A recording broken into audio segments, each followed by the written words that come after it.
This is exactly right.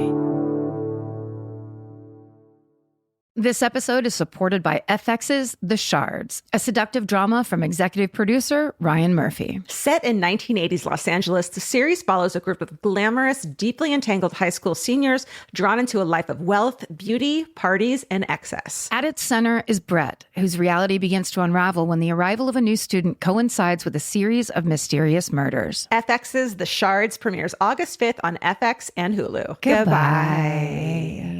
The best time to think about home security is before you need it. That's exactly why there's Simply Safe. Traditional home security only alerts you after a break-in has already happened, and that's too late. Simply Safe is changing that. Simply Safe's US-based live agents identify threats on your property and help deter them so intruders never get to your house. The system is customizable so you can build one that fits your home and your specific needs. The 24/7 professional monitoring is effective and affordable and won't lock you into a long-term contract. I think that's what's so scary for so many people is that long-term contract. And like, whatever turns out you don't like it or need it, but they don't have that because they know you'll like it and you'll know that you need it and feel so much safer when you have it. Like at this point in my life, I would never go without a security system on my house. I just feel safer with actually having Simply Safe around. There's a whole staff at Simply Safe that's waiting to talk to you and help you out. Right now, you can get 50% off your new system by visiting simplysafe.com/MFM. That's half off at simplysafe.com/MFM. There's no safe like Simply Safe. Goodbye. Get into the Hyundai Getaway Sales Event and get away with a deal so right, it almost feels wrong. Right now, you can get great deals on Hyundai's most popular models, including the adventure-ready SUVs like the Hyundai Santa Fe or Santa Fe Hybrid and the Tucson or Tucson Hybrid. Plus, there's the bold and stylish Elantra loaded with the latest tech. Or go all-electric with the Ioniq 5 or the Ioniq 9. So get down to your local Hyundai dealer and get away with a deal you'll love during the Hyundai Getaway Sales Event. Visit HyundaiUSA.com for details. Goodbye.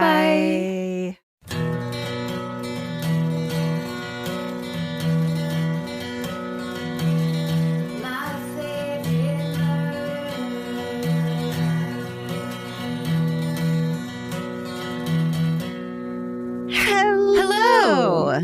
And welcome to my favorite murder. We are on Zoom. That's Georgia Hardstar. That's Karen Kilgariff. We're killing it as always. Killing it digitally. We're filming this, so if you want to look at our killing it faces, just go to the fan cult where we have a shit ton of videos, including what's happening right now. And you know what's happening right now? Tell me. I organized all my, I was going to say dittos, all my copies, all my stories, put them down, and then realized that I just have piles around me and I'm not sure what is what. Okay, that's old. All right. You got it? Okay, this is the hometown. We're going to read you your stories. Send us in your hometowns, please. We need more. You want to go first? Do you want me to go first? Sure. All right. This hometown, the subject line is close call with a neighbor. Hi, fam. I've tried to write this story down concisely multiple times, but there's so much crazy shit that went on that it's hard to keep it short. Here's my best shot. That's all we ask. Right. Just try your best. Try your best. I lived in an apartment building in downtown Columbus, Ohio when I was 23. One night at 3 a.m., I was awoken by the sound of someone trying to turn my lock and open my apartment door. I was scared, but I figured it was just someone drunk or lost. I yelled through the door, "Hey, this isn't your apartment." To which the man through the door responded, "I know," and continued trying to turn the lock. I started panicking and I yelled back, "If you don't leave, I'm calling the police." He then started slamming his body into my door as hard as possible, making my entire front hallway shake. Oh my God. I called 911 and luckily the police arrived in time to remove him from my door just before he could break it down. They told me he lived in the apartment below mine and he was just drunk and had gotten confused. I told the police that I had very clearly told him that he was in the wrong place and that he was being excessively aggressive, but they laughed it off. Well, my little murderino heart was still very paranoid, so I changed my lock, bought extra protection, and started doing some research. I found his name on a box in the mailroom that was addressed to the apartment below mine, and I Googled him. I found a horrible personal blog where he ranted about a lot of of bullshit, but particularly his hatred of women and how he had an extensive gun collection. I also learned that he was a 220-pound ex-Marine in peak physical fitness. Oh my. There were so many red flags that I immediately alerted the apartment management group to his behavior online and off, and I petitioned to break my lease.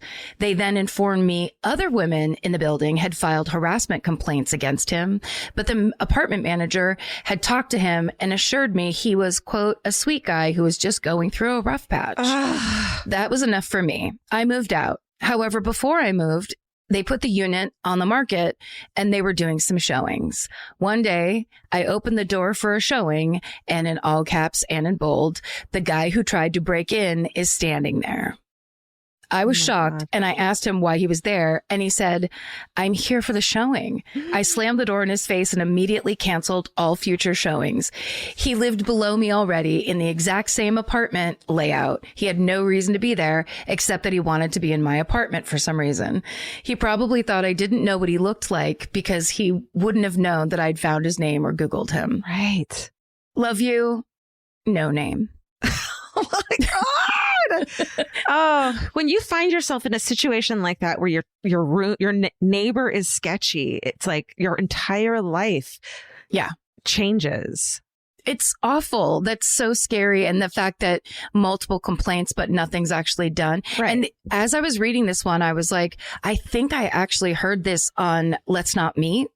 And then I went, I'm sure this has happened so many times that it doesn't have to be the same person. This is the kind of shit that happens constantly. Oh my God. I'm glad they were able to break their lease. Yeah. And by the way, you don't have to allow showings while you're living there. I guess it depends on your city, but fuck that. Well, especially not if you're, that should happen. Usually apartment buildings have an empty apartment that they show. It's just the same layout. They don't need to see your apartment. No, totally.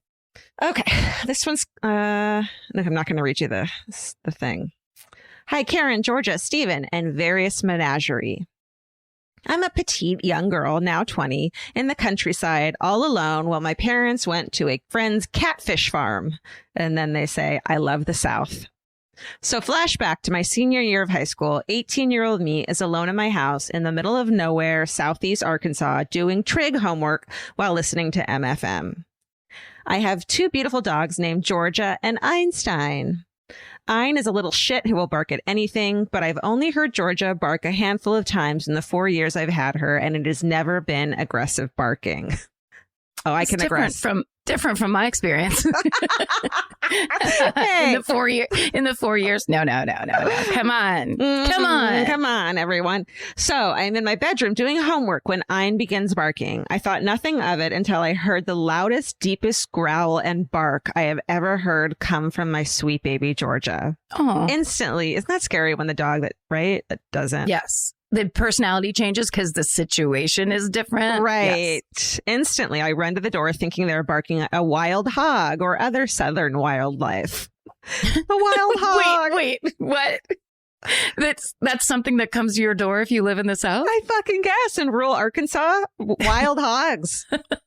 Can you imagine if you open your door one day in fucking Los Angeles and there was just a wild hog chilling? Remember the feral hogs on cocaine? Oh, yeah. Remember that story? Oh, yeah. I remember those sweet baby angels. Okay. Run to the door. Wildlife. As I round the corner, I see that my carport door was left open by my mother as she left the house, and my dogs were growling and barking at the door. I look out the door to see a clean-cut, middle 50s man who I'd never seen before reaching for the screen door, beat up old Ford truck still running a few feet behind. Instantly, I go into fight or flight mode and start to plan my escape. It's casual. I lunge to the kitchen and grab the loaded .45 handgun with crown hollow bullet points. Oh, big bullets that rip everything apart, and point it at the door. The man at the door takes a moment to look at me with a loaded weapon, my big angry pups, and back at my loaded gun as if weighing his options. Slowly, he raises his hands and walks backwards to his truck, peeling out of my long gravel driveway. After locking the door and giving my dogs treats, I call my parents, but of course, everyone knows there's no cell service at catfish farms. Everyone knows that. Don't be immature. A few hours later, my parents come home to me on the couch, still holding the 45, staring at the door. After relaying the story to my parents, my mother says, "Oh, the water meter guy was supposed to come today. I told him not to come down to the house. The water meter is at the top of our half-mile-long driveway. But I guess he saw your car and thought we were home. In short, get badass dogs and don't be afraid to make the water meter guy pee himself. SSDGM, Hope." She pointed a 45 with hollow point ammunition in it at the water guy. I can't imagine in rural southern areas this is the only time that's ever happened to him. Oh, I bet it happens constantly. So he knows, back up, leave, come back another day. Yeah. It's like you don't. Yeah. Oh, my God. I know. Little. And then she's like this tiny chick, too. Yeah. I mean, Jesus. Okay, so I'm not going to read you the subject line of this. It gives it away. It just starts, "Today it happened. I have a personal true crime story to share." So I signed up for a trial on one of those genealogy websites, and because I was doing my research for my writing, and it made searching old news articles a breeze. This is not an ad, but seriously, it's great. That's why I changed the name, because that's absolutely an ad. Yeah. So we're not saying the name. Anyway. When I began exhausting all leads, I thought it'd be fun to search my surname, which is pretty rare. So I'm always interested to see what's out there. And this is where it gets wild. Now, as I said, my last name is rare. My family's pretty small, and I don't know much family history. And the family history that is known is mundane at best. Sorry. So disappointing. It's so disappointing. I feel like the aim is to have mundane family history. I think that's a good thing. Okay, one of the very first articles to pop up highlighted axe murder, and I clicked fast. Now, I want to be upfront. I don't know exactly how I'm related to the following shipbird, but between the dates, locations, times of those involved, I know I'm related somehow. But he's not my great-grandfather, I don't think. On to the grisly tale. It's just a person typing doubts and, thoughts that they have. Maybe that. Perhaps. Anyway, on July 19th, 1943, an 11-year-old boy took himself to the police station to report that his mother was missing, and she'd been missing for at least a day. When the boy's father turned up to make a report, he claimed she'd run away with a man who he did not know. His story goes that he saw her get into a car with an unknown man in their driveway as he watched through the basement window while he was doing work around the house. However, detectives became suspicious when they discovered that this man could not have seen his wife leave from their basement. It was logistically impossible, so he changed his story. However, the real nail in his coffin was when they discovered his wife's blood-stained glasses in the basement. They found other bloodstains throughout his home, including inside the laundry tub and on the clothes that he had been wearing the day before, on the day of her disappearance, although they were freshly laundered. He tried to say the blood was chicken blood, but he was lying. It wasn't chicken blood. It's never a mannequin. When detectives were able to counter all of this man's lies, they were led to a cement-sealed tomb in the family home. He broke down and admitted to hacking his wife to death with an axe because she had, quote, accepted the attentions of another man. And then he buried her body under the basement floor.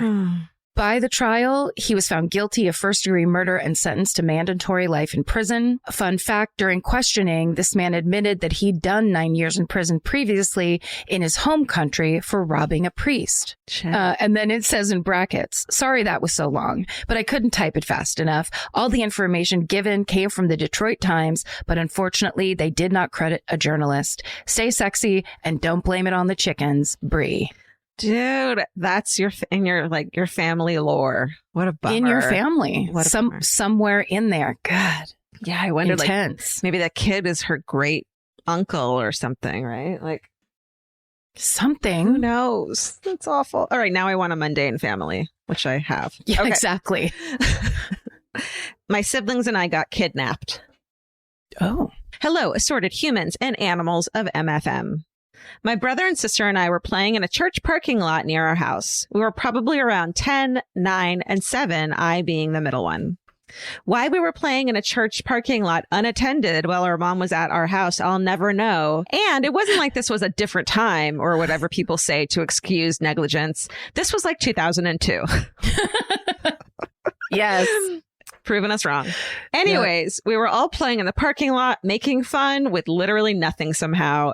And we found some kittens in the garden. We put them in a box and we were going to take them home when a truck pulled up in the church driveway and a man climbed out.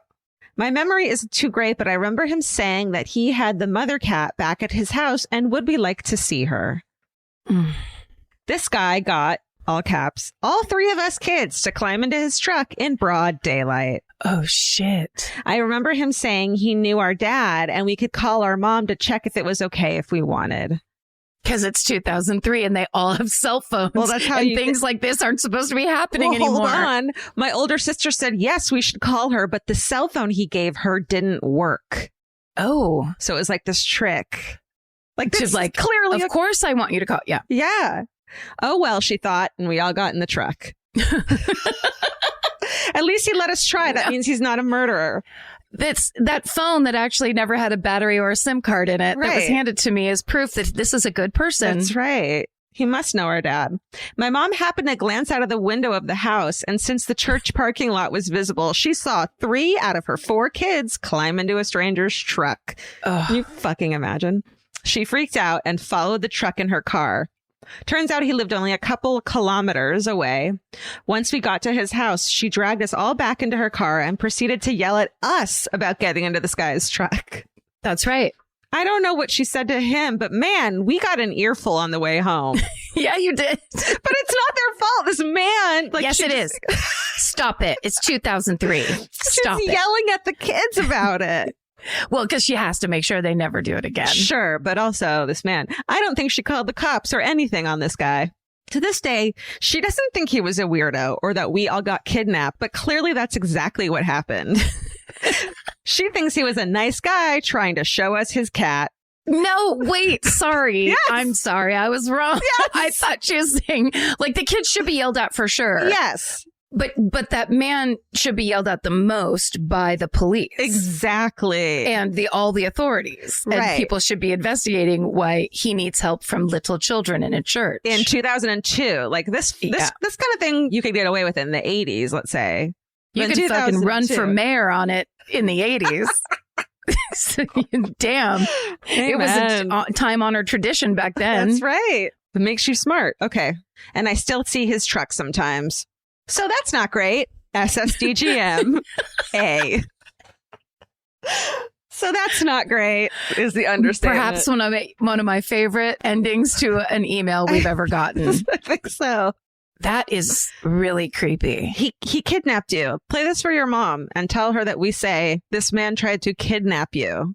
Figure out a way to get into his house. Ooh. Figure out. Nancy drew this shit. What am I saying What right are you now? saying? What am I inciting? We have to be responsible. Myself as well as you. I'll try. Don't break into your old neighbor's house if you suspect.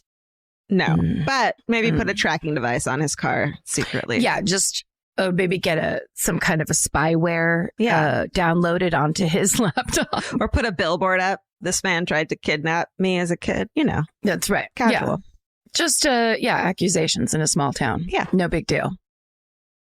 The right piece of furniture can completely change your room. And your life. It's amazing what one good couch can do for morale. And that's why there's Article. Article makes it effortless to create a stylish, long-lasting home at an unbeatable price. They take great care in curating their collection, focusing on pieces that stand the test of time. There's no filler. Every item is chosen for its craftsmanship, design, and lasting value. And with Article's 30-day satisfaction guarantee, you can shop with confidence, knowing that if you're not completely in love with your new furniture, you can easily return it. I recently needed to replace my old outdoor dining room table and chairs, so of course I went straight to Article. They have the Sarik outdoor dining set. I got it in khaki green. It's such a cute, like minty green. It looks so good in my backyard. I can't wait to have alfresco dinners all summer. You know, we can carve pumpkins on it in fall. It's so beautiful. Article knocked it out of the park once again. Article's offering our listeners $50 off your first purchase of $100 or more. To claim, visit article.com/murder and the discount will be automatically applied at checkout. That's article.com/murder for $50 off your first purchase of $100 or more. Goodbye. This episode is supported by FX's The Shards, a seductive drama from executive producer Ryan Murphy. Set in 1980s Los Angeles, the series follows a group of glamorous, deeply entangled high school seniors drawn into a life of wealth, beauty, parties, and excess. At its center is Brett, whose reality begins to unravel when the arrival of a new student coincides with a series of mysterious murders. FX's The Shards premieres August 5th on FX and Hulu. Goodbye.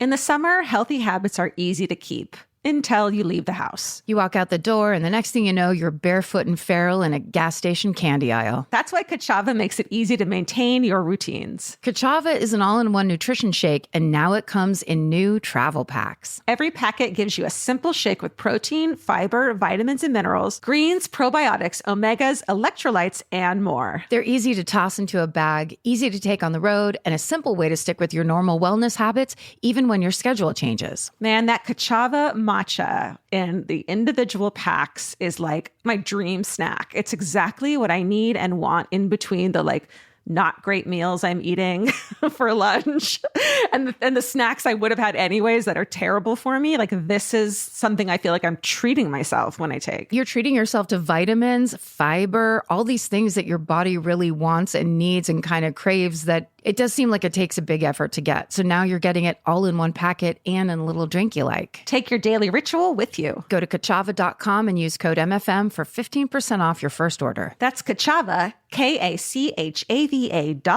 code MFM. Goodbye. The headline the subject line of this is, I did the best I could. I lived in NYC right before the world ended. I was fresh out of college and working at a hotel on Wall Street. And then in parentheses, oh, the things I witnessed. Oh, dear, I bet. Wall Street.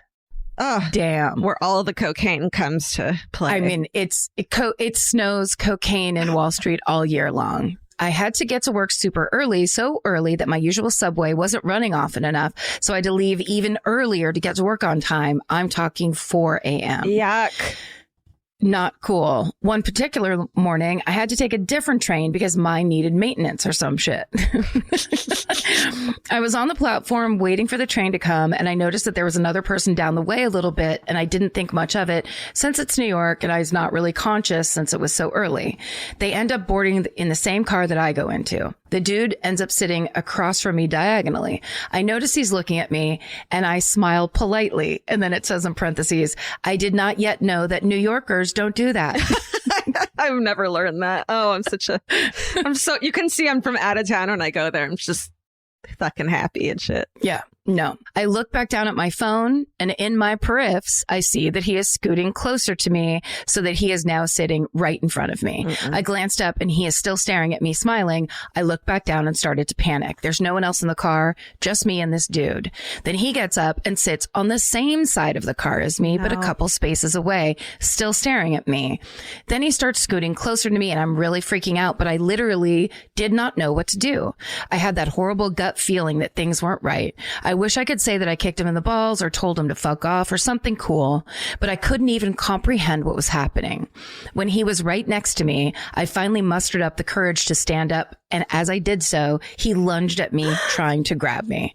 I turned and looked straight into his eyes and gave him the dirtiest, meanest look that I could make, and I walked across the car to the other side. I have no idea how that worked, but he looked so shocked and almost scared that I actually reacted. And when the train came to a stop, I ran out and literally panic sprint walked the rest of the way to work, despite it being freezing cold and 3 stops too soon.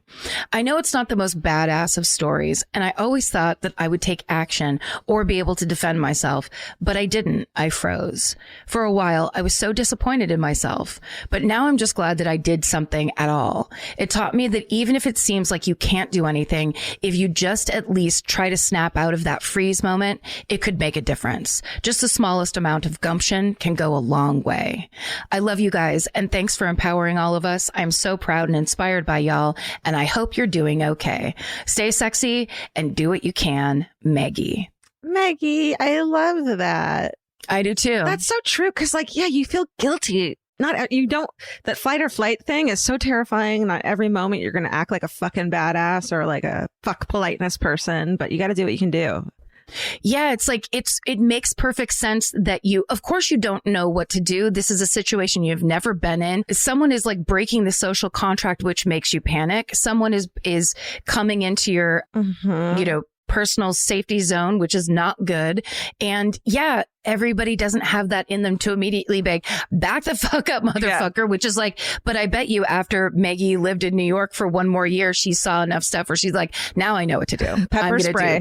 Do some impressions of women in New York and get myself right out of this. But like, she's completely and exactly right. Yeah. Do something. You did something. You turned around and looked this person in the eye and were like, do not fuck with me. Pretend to be a New Yorker. Even if you can't really be a New Yorker, we can all pretend. That's right. That's right. Yeah. Great job, Maggie. Good job. All right. This one is my last one. It's a little bit long, but it's worth it. And this is actually sent from the Fan Cult, and you can hear more mini episodes in the Fan Cult, but I really love this one, so I wanted to do it in the main episode. In the maxi. All right. I'm not going to read you the subject line, but she says, I really hate the subject line, but I feel like I'm on a first date or something. Like, how do I say something wonderful without sounding like the socially awkward child I feel like? So we understand.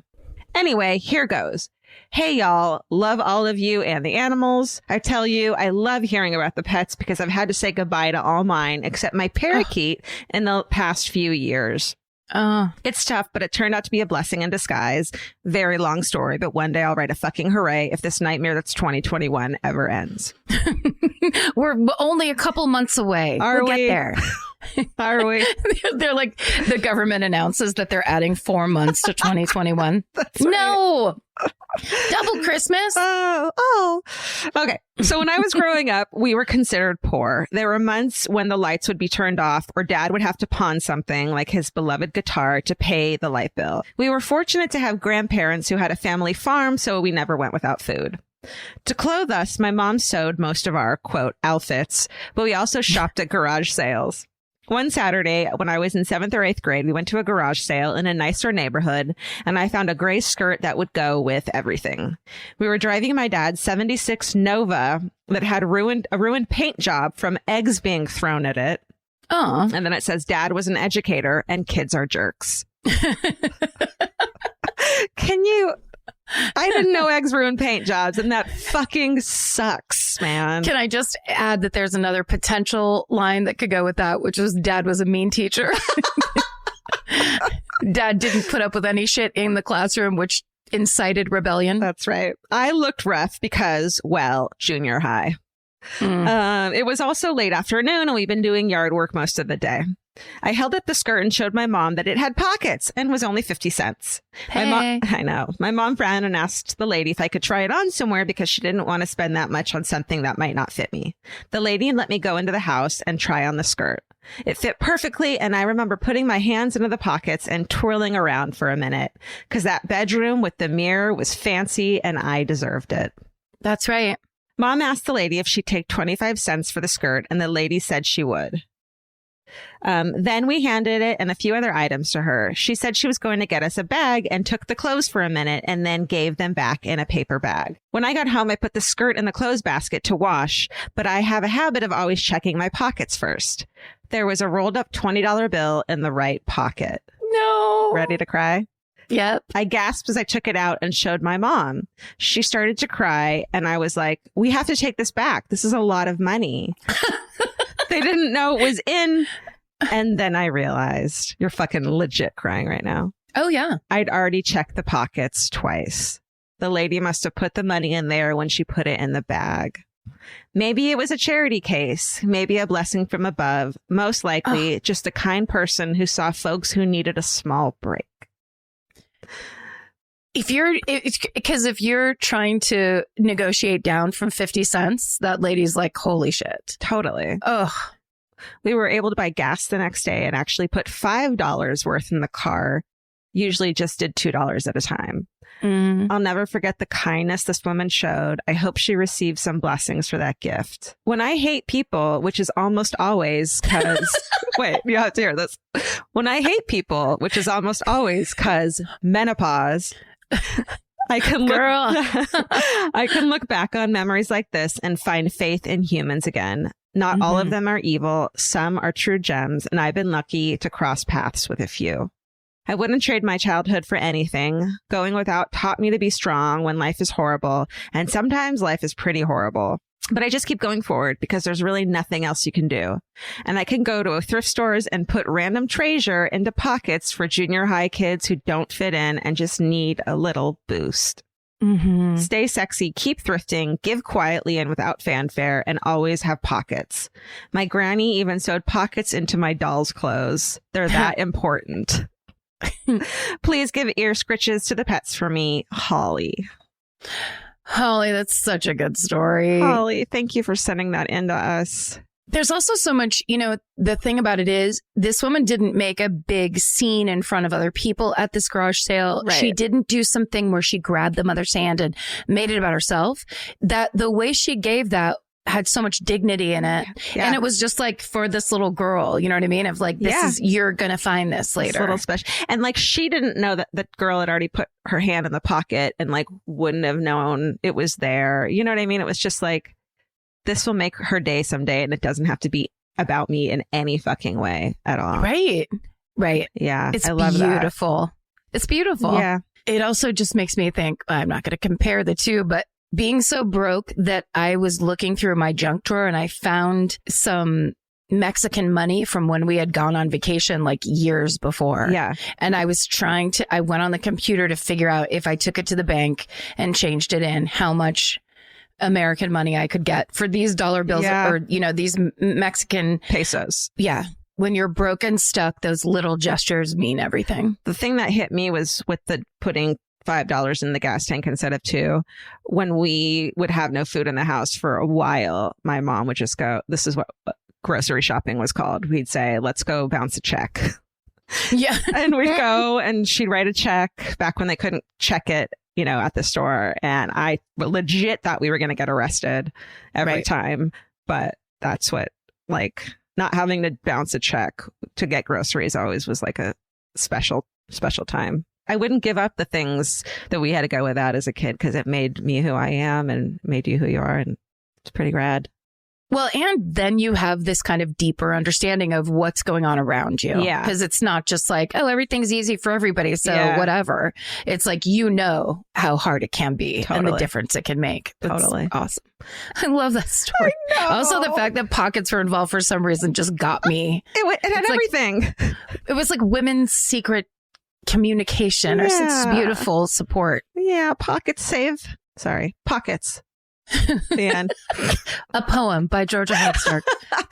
Send us your hometowns at myfavoritemurder@gmail.com. We're looking through new ones, so you're always welcome to send them again if you've already sent them before. An amazing batch. People really responded to this call out. Thank you so much for you guys. There's so many beautifully broken out. You see the paragraphs right there. People are being concise. People are putting the work in. We really appreciate it. We do. Great stories this week. Thanks, you guys, so much. Oh, by the way, you guys, this podcast is now available on Amazon Music, so check it out there. And thank you so much for listening. Yes, and stay sexy. And don't get murdered. Goodbye. Elvis, do you want a cookie? This has been an Exactly Right production. Our producer is Hannah Kyle Crichton. Associate producer, Alejandra Keck. Engineer and mixer, Stephen Ray Morris. Researchers, Jay Elias and Haley Gray. Send us your hometowns and your fucking hoorays at myfavoritemurder@gmail.com. And follow the show on Instagram and Facebook at My Favorite Murder and Twitter at My Fave Murder. And for more information about this podcast, our live shows, merch, or to join the fan cult, go to myfavoritemurder.com. Rate, review, and subscribe. The best time to think about home security is before you need it. That's exactly why they're Simply Safe. Traditional home security only alerts you after a break-in has already happened, and that's too late. Simply Safe is changing that. Simply Safe's US-based live agents identify threats on your property and help deter them so intruders never get to your house. The system is customizable so you can build one that fits your home and your specific needs. The 24/7 professional monitoring is effective and affordable and won't lock you into a long-term contract. I think that's what's so scary for so many people is that long-term contract. And whatever turns out you don't like it or need it, But they don't have that because they know you'll like it and you'll know that you need it and feel so much safer when you have it. Like at this point in my life, I would never go without a security system on my house. I just feel safer with actually having Simply Safe around. There's a whole staff at Simply Safe that's waiting to talk to you and help you out. Right now, you can get 50% off your new system by visiting simplysafe.com/MFM. That's half off at simplysafe.com/MFM. There's no safe like Simply Safe. Goodbye. Vacation planning should feel like a breeze, not a deep dive into countless travel sites searching for the best deal. With Cheap Caribbean's Budget Beach Finder, you can search every destination and every date all in one search. You'll save time and money with the Budget Beach Finder. Say goodbye to endless scrolling and tab hopping and hello to Budget Beach Bliss at your fingertips. Go to cheapcaribbean.com to try out the Budget Beach Finder and see just how stress-free vacation planning should be. Goodbye. Capture your favorite summer feeling with Pandora Jewelry. Discover a collection inspired by the sunshine, freedom, and moments that make the season unforgettable. From sun-kissed metals to personalized pieces ready to be engraved with your summer mantra. Each design moves with you from beach days to golden nights and every memory in between. Shop Pandora Jewelry's new summer collection in-store or online at pandora.net and let your summer unfold. Goodbye.